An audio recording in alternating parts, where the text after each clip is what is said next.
హల్లెలూయా. నాశనము చేయు హస్తము.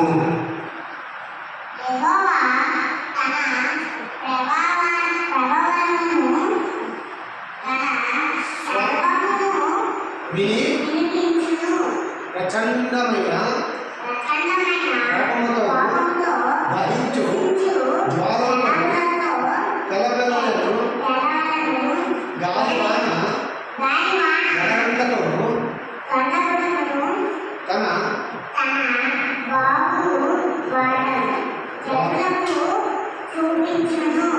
హల్లెలూయా. రెండు చేతులు పైకెత్తండి.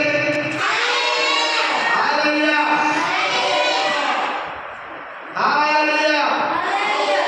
దేవాది దేవుడు మనతో మాట్లాడిన మాటలు ఏంటంటే, యెహోవా తన ప్రభావము గల స్వరమును వినిపించును, ప్రచండమైన కోపముతోను దహించు జ్వాలలను పెలపెలను గాలి వాన వడగండ్లతోను తన బాహువు వారిన జనులకు చూపించును. హల్లెలూయా. హల్లెలూయా. సరిగ్గా అందరూ కూర్చోండి. ఇది పక్క చూడండి, పర్లేదు. హల్లెలూయా. హల్లెలూయా. ఇలా ముందుకెళ్ళి హల్లెలూయా.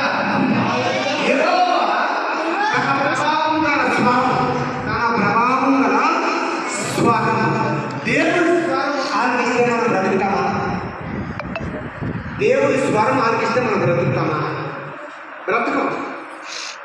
దేవుడు మనతో మాట్లాడితే మనం బ్రతుకుతామంటే అది ఏంటి? స్వరం అనేది కళ ద్వారా, స్వప్నము ద్వారా, ప్రార్థన చేయించుండగా వినబడ్డదనమో పర్వాలేదు. దేవుడు ముఖాముఖిగా మాట్లాడితే మనం బ్రతుకుతామా?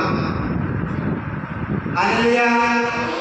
అప్పుడు ప్రవక్తలు అలా మాట్లాడేవారు. మోషే మాట్లాడారు. దేవుడితో ముఖాముఖిగా మాట్లాడారు మోషే. తర్వాత చిన్న పిల్లలుగా ఉన్నప్పుడు సమూయేలు గారు మాట్లాడారు. సమూయేలు గారిని దేవుడు మాట్లాడారు. సమూయేలు సమూయేలు సమూయేలుని 3 సార్లు పిలుస్తాడు దేవుడు.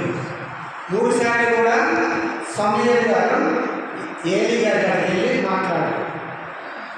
అట్లా దేవాది దేవుడు మనతో మాట్లాడేటప్పుడు మనం